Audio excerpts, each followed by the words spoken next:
Դե ինչ, պատմություն կերտեցինք միասին և ես անկեղծ շատ հպարտ եմ, որ միասին աշխատել ենք, հպարտ եմ, որ այդ ծանր բաների մեջով միասին ենք անցել ու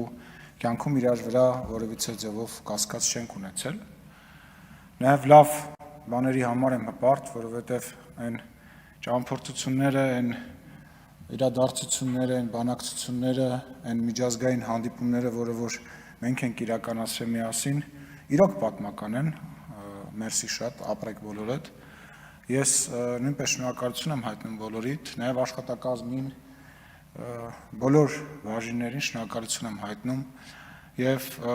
պարոն Ռուբինյանին, իմ ընկերոջը հաջողություն եմ մաղթում, թող ինքը լինի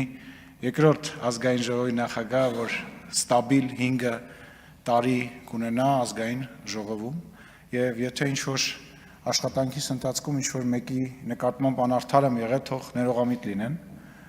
դուք գիտեք, որ ես բոլորիդ սիրում եմ ու ինչքան կարևոր եք բոլորիդ իմ համար և վերջում կեցե նահատակները և կեցե Հայաստանի Հանրապետությունը։